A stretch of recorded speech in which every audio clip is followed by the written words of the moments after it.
All right, psychology nerds, and welcome to another episode of Psychology and Stuff, the podcast out of Phoenix Studios at the University of Wisconsin-Green Bay. I'm Ryan Martin, one of your hosts, and I'm here, as always, with my co-host, the chair of the UW-Green Bay Psychology Program. She is also my friend. It's Dr. Georjeanna Wilson-Dundas. How's it going, G? It is going terrific. I'm so excited to talk about all of these things that are surrounding me today and hear your thoughts on positive emotions. Yeah, you win the best backdrop award. Always, right? I mean, it's always some of us don't even want to compete anymore because it seems so clear that you always have the best backdrop. So, well, I really do try. After we did our sense of community podcast back in January, I've been inspired to do better. No, you know what? We should. That's a good reason for me to give that a go. So I'm going to make more of an effort in the future. That is my promise right now. Hey, yay! We should tell the listeners right now that this is a special episode. We are doing this live on YouTube and on TikTok. We're streaming to lots of places. So we're going to probably be taking questions near the end of the episode. So that is the plan. And I think we're planning on doing this a few more times potentially too. So stay tuned. I'm at Anger Professor. You can find the podcast and the other live sessions there. So, yeah.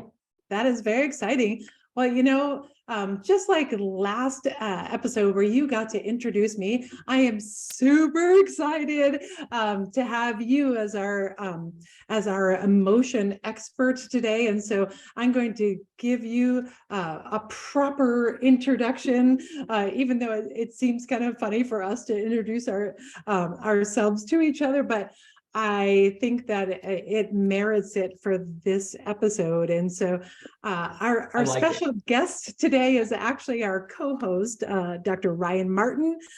He is a faculty member with me here at UW Green Bay.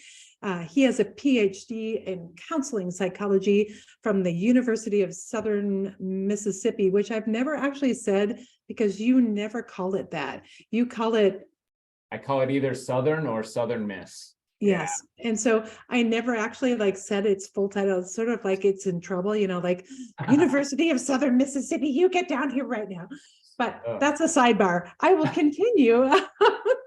Ryan researches and teaches about emotions generally, but more specifically about anger.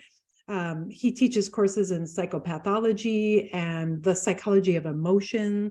He has a TED Talk. It's so fantastic. You must watch it if you haven't watched it already.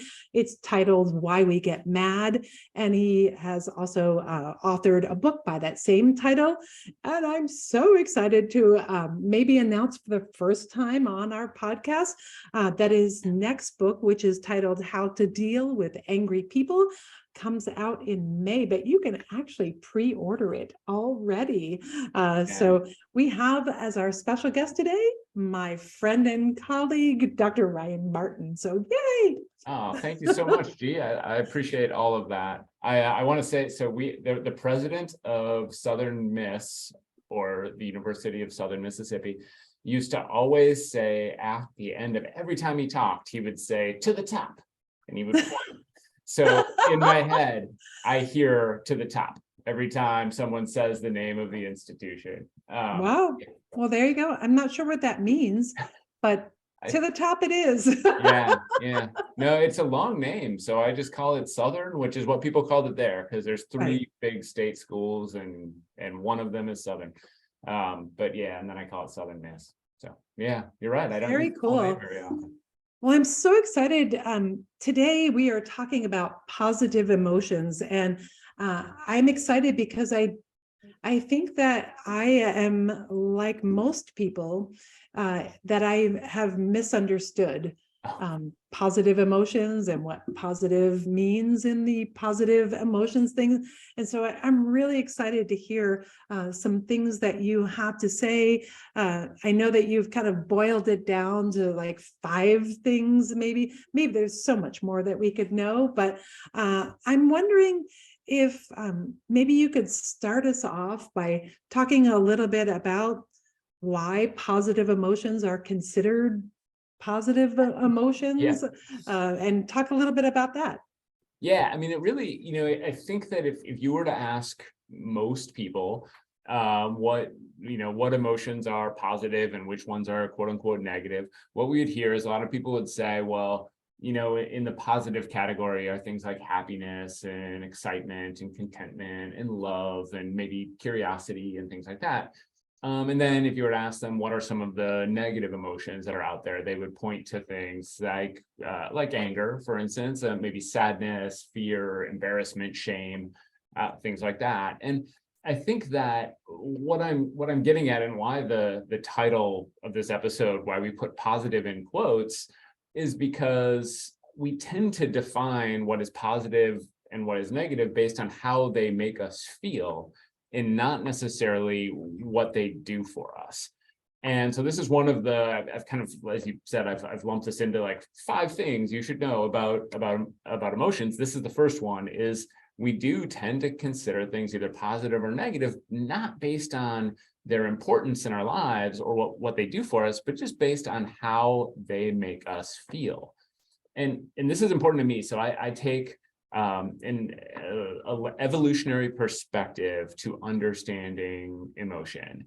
And ultimately, I would argue emotions exist because they solved some sort of survival benefit, right? They solved some sort of problem for us. As my one of my professors used to say, Dr. Bill Leiden, rest in peace, he used to say they are essentially these primitive knowing systems that they served our ancestors, human and non-human. They gave them information about the world. Yep. And what's important to note there is that means that our positive, quote unquote, emotions and our negative emotions, they give us important information about the world, regardless of how they make us feel. And that information is valuable no matter what. The truth is that sometimes, and stuff we're going to talk about as we go here, sometimes these positive emotions, they actually cause us problems. And oftentimes those quote unquote negative emotions, they actually do good things for us. They help us solve all these problems. And so really that disclaimer, or this idea that some are positive and some are negative, isn't really rooted in what people often think it is. And I find that concept was really challenging to me for some reason. Like even though I consider myself a scientist and a psychologist, like it baffles me how strong that word positive is in making me think or judge emotions as better or worse. Right. When both you and I would argue, sort of we were in graduate school at a time when I think positive psychology was starting to take off a little bit. And so I think that we may have had kind of a particular view of what that means kind of built into us. And I don't think there's anything wrong with that view or that take, so much as I think that emotions in particular, so much of what they do for us is contextual and is nuanced. And it's hard to define things in this really broad, with this really broad stroke of, well, this one's good for you and this one's not, that it really depends on those contexts. That said, I mean, they're positive in the sense that, I mean, when you look at the list you have behind you here, right? Amusement, awe, gratitude, love, hope. Those are all things I want to feel, right? I mean, those are all things people want to feel a lot of the time. I mean, I think that in many ways, those are what people are aspiring to. And so they are certainly positive in that sense. It's just that fear is positive in the sense that it protects you, and anger is positive in the sense that it alerts you to injustice and energizes you to confront it, and disgust keeps you from eating stuff that's going to kill you, right? And so they're positive in the same way like thirst and hunger are positive, because they tell you I need to drink something or I need to eat something or I'm going to die. And so they're life-saving in that way. Yes. And that actually makes so much more sense. I think one of the confusing things is a lot of times when we talk about positive emotions in correlation with happiness.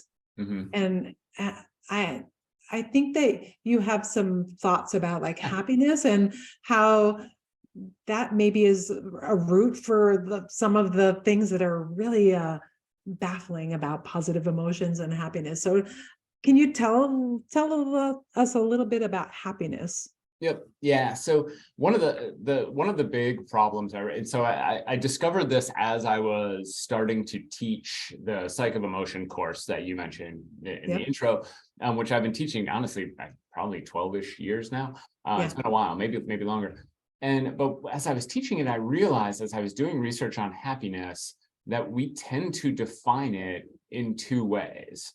And that the field even seems to define it in two ways and doesn't necessarily do a great job of differentiating when it's talking about which. And so Mm. and we do this with other emotions too. I mean, there is but here it seems particularly kind of difficult to wrap our heads around. So you can think of, I mean, so there is happiness.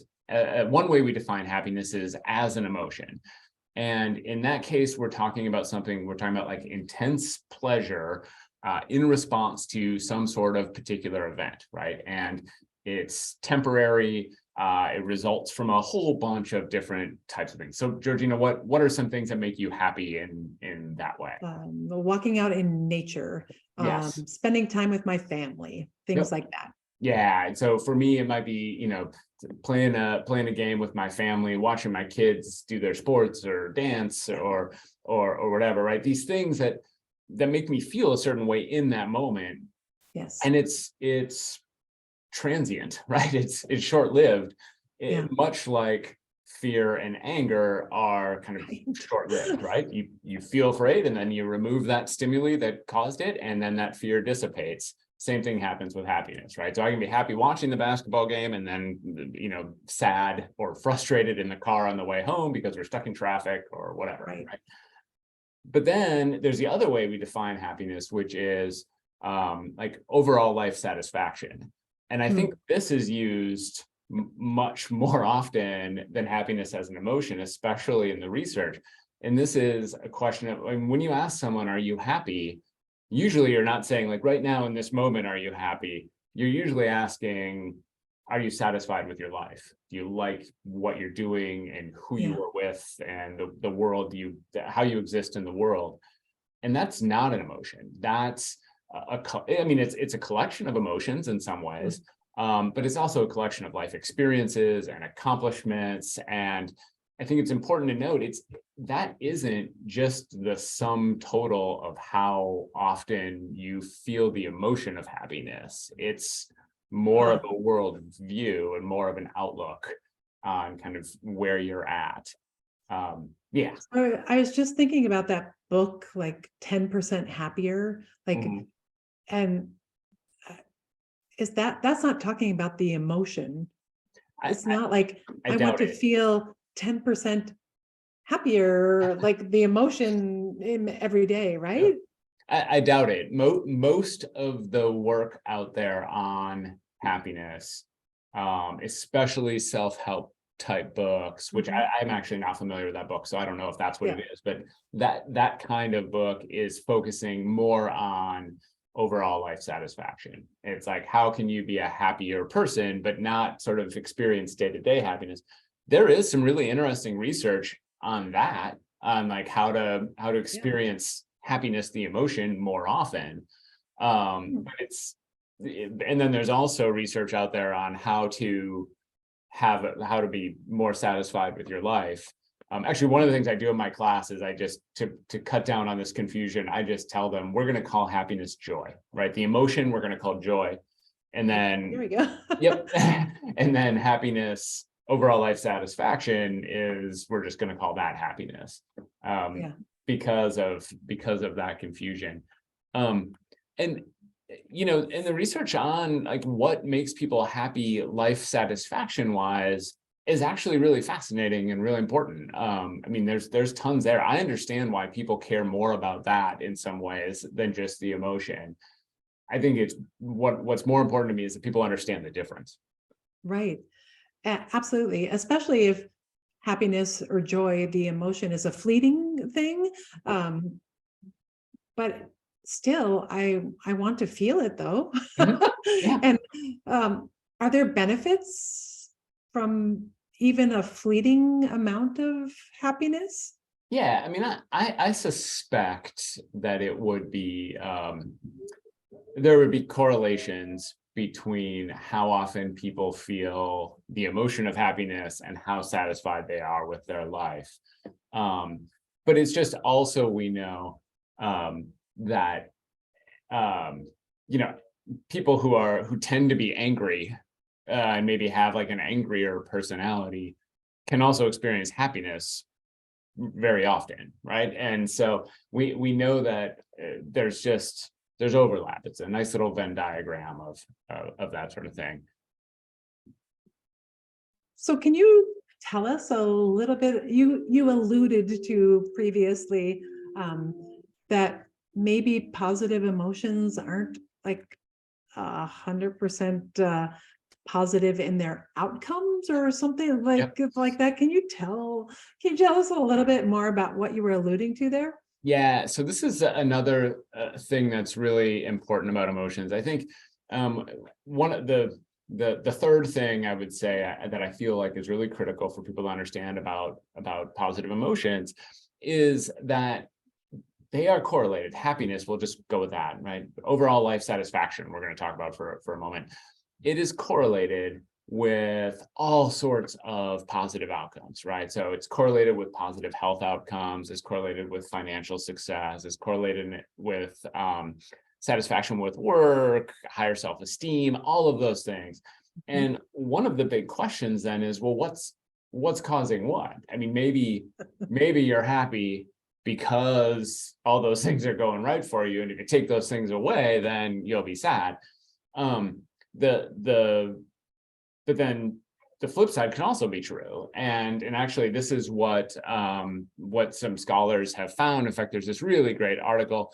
There's an author who writes about this a lot. Her name is Sonia Lubomirsky. I had to look that up, how to pronounce that, Lubomirsky. She's written two really interesting books, the How of Happiness and the Myth of Happiness. She's done tons and tons of research from your neck of the woods, California Riverside, actually. So There you go. She, when I say your neck of the woods, I mean where you went to grad school, not where you live now. Yeah, this is true. Very different weather, I think. Very.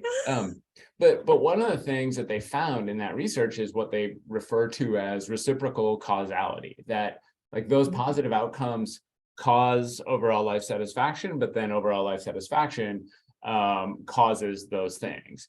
And there's this quote that from her website that I love.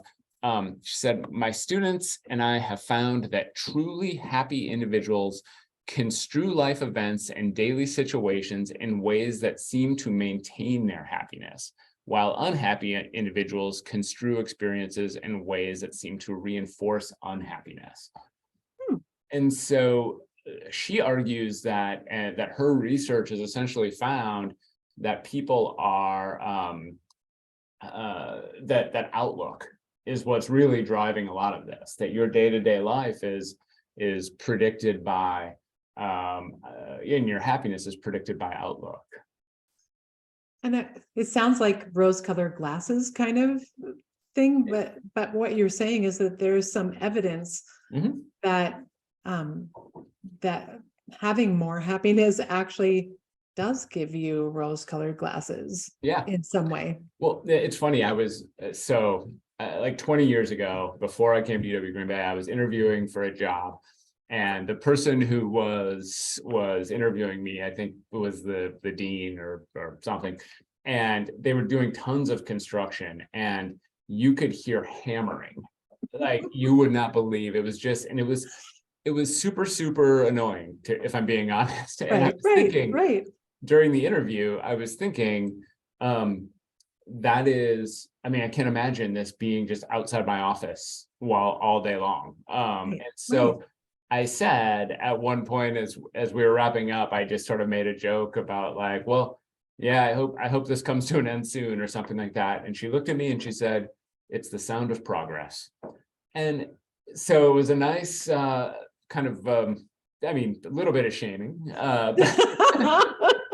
My outlook wasn't good enough, but also like an interesting reframe, right? I mean, it kind of speaks to how the same exact sound could be interpreted differently by two different people, Absolutely. and have a different worldview coming from it. So is this related to Barbara Fredrickson's work? Like on the, I was reading about like broaden and build, like a very famous article. Does that fit in here? Yep. Can you tell us a little bit about that important research? Yeah, so I love this. This is really cool. Basically, what people have argued is, okay, so when we have quote unquote negative emotions, the ones that make us feel bad, they tend to, as a result of those, the first thing that happens when we feel scared, for example, is we become fixated on the thing that's scaring us.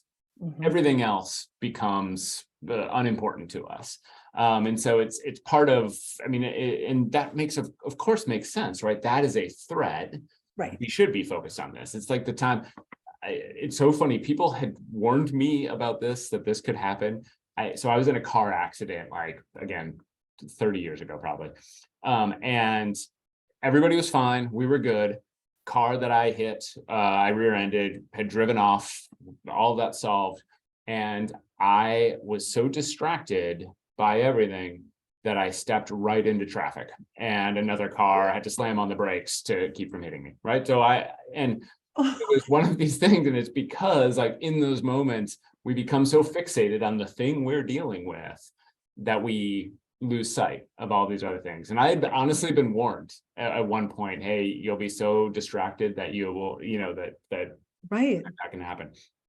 So, but what's interesting is, what Fredrickson and others have identified is, well, what happens when we're happy, right? I mean, we don't get fixated. And so Fredrickson argued, well, the opposite happens. We become open to new experiences. We become curious. We become creative. We are more playful. And that's ultimately what's found. So this broaden and build, my idea is, when you are happy, you become more willing to consider new ways of thinking about things. You become more creative. You're willing to explore. It's ultimately some of the work of, you've probably at some point seen like, this is really popular over the last 20 years or so, like Google's headquarters is this really fun, playful environment. They've got slides, they've got relaxation chambers, they've got food within like 30 feet of every human being there. I mean, there's all sorts of things. That is rooted in this idea that you want a happy, fun space, because that's what breeds creativity, and so forth. And what they found through their research, what Fredrickson has found is, basically all the research on this sounds really fun. It's you induce a mood, and then you ask people to do things, right? So you make them happy by maybe watching a comedy or something like that, do something amusing, and then you say things like, hey, how many uses can you find for a pencil? Right. And you see how many they come up with. Or maybe you play a game with them, like Tribond or something like that, like games that require some creativity to think broadly about things. And they find that when people are happier, they're more successful at those things. They come up with more uses for the pencil. They're better at the game, whatever, when they're in that sort of good, positive mood. And so that makes me think that maybe a positive mood is positive, like has positive outcomes for us in some ways. But can it go too far? Like, yes. Can we like not be able to concentrate because we're having so much fun on the slides and whatever? Yeah, I mean, that's the issue, and that's what makes the benefit or the value of emotions contextual, because yes, it's great to be creative as long as creativity is what the situation requires. Where you have a problem, though, is in a circumstance where being creative and being open-minded isn't what's going to get you to success. And so, for instance, one thing we can see is, like creativity is great. And then you hit a point where, well, no, there's a deadline, right? We no longer want to be creative right now. We need to be focused. We need to be fixated on getting this thing done. That's one issue. But we also see, let's just take the most extreme version of joy. And we'll think of, some people will probably quibble with this, but like mania, or someone who's in a manic episode.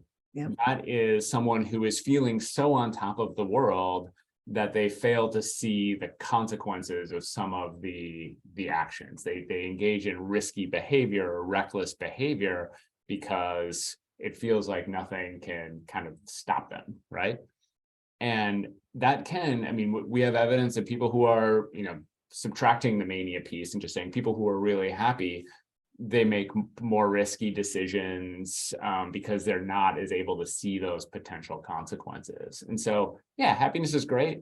I actually think about this stuff all the time as a teacher. I think about what kind of environment do I want my classroom to be? Right. And if what I'm looking for on a particular day is creativity, then you've got to make it, you got to make sure they're feeling happy. And if you're wanting they've got to be fixated on a deadline, well, then you've got to shift the mood a little bit. Right.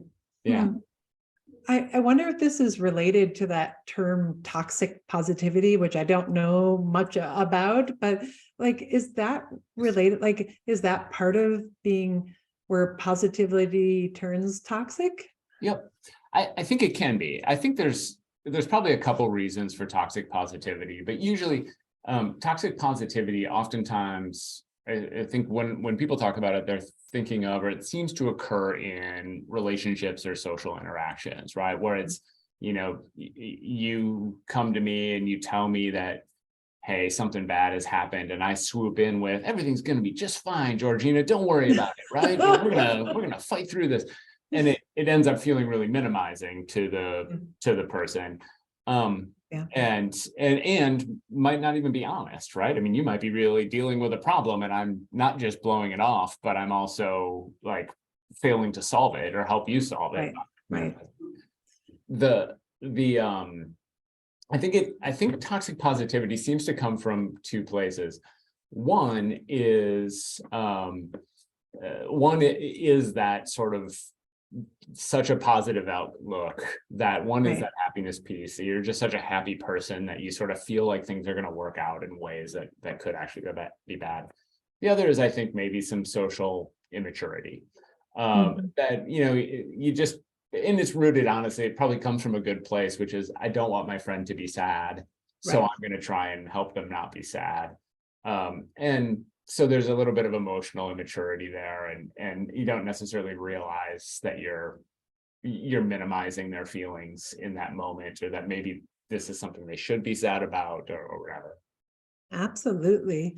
So like you had, I feel like we've talked about 4 of your 5 tips, and one of them I'm going to like dunk down for those of you watching like a video, like we've talked about like all sorts of positive emotions, but gratitude is one that's been getting a lot of like media coverage, and a lot of people talking about like creating a gratitude practice. Like it's become like a buzzword kind of thing.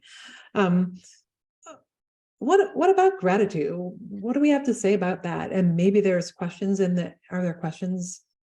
Not yet. No. So if you got questions, let me know. Whether you're watching on TikTok or on YouTube, let me know. Cool. So tell us something about like gratitude and how it relates to like maybe happiness and other positive emotions. Yeah, gratitude is particularly fascinating to me, because if ever there's a experience that seems to have a real nuanced sort of relationship with success and positive outcomes, it's this.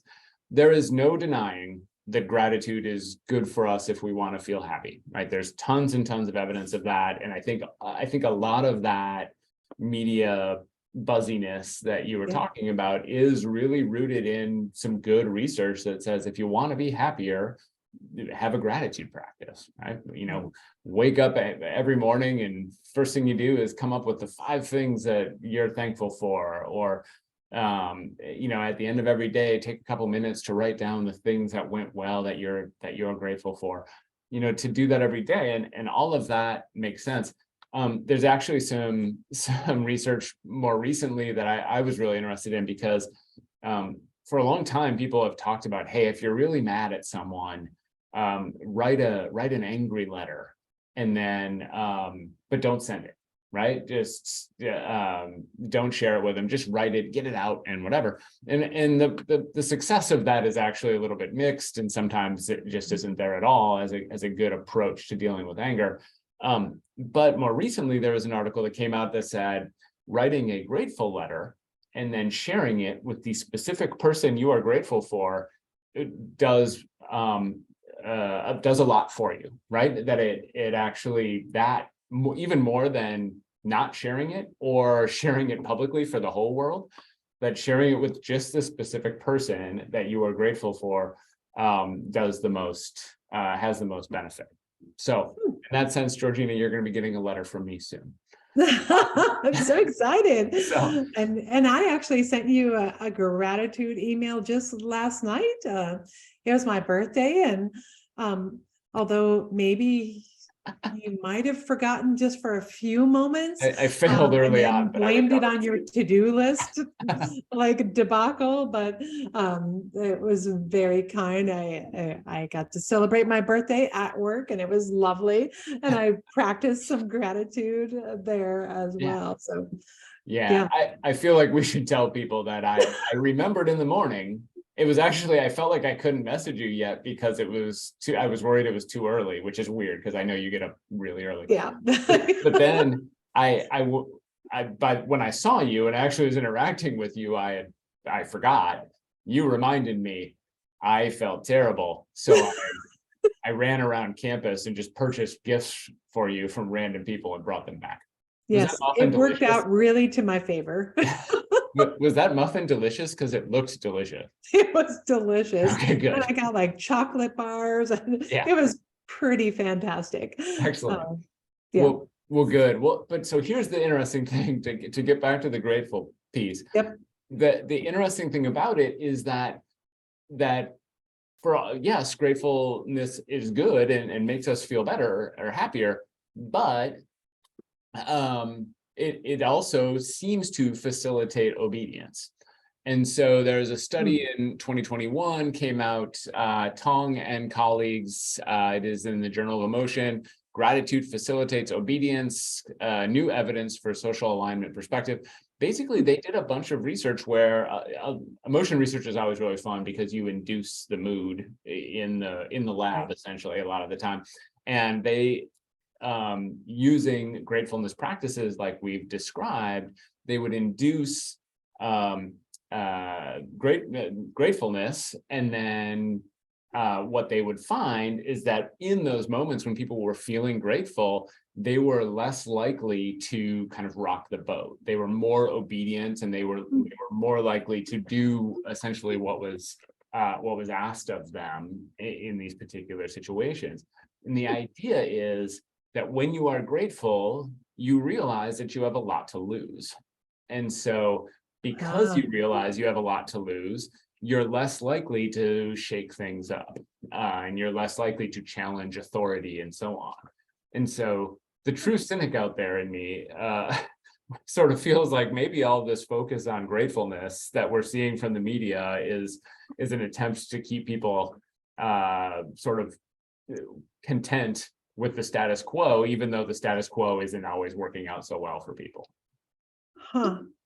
Like, it's sort of like the hashtag blessed thing that was like popular like 10 years ago or whatever. Like, you don't want to mess with that. If you're hashtag blessed, you want to keep being blessed. And so you just don't do anything that would mess that up kind of thing? Yep. I mean, I remember talking to people who said, they were really cavalier with their jobs or whatever early on in their career because they felt like they didn't, I'll get fired and then I'll get a different job, but then as they progressed and they had kids and they had, they felt like, okay, I'm really thankful for this stability right here. They became very reluctant to challenge authority the same way.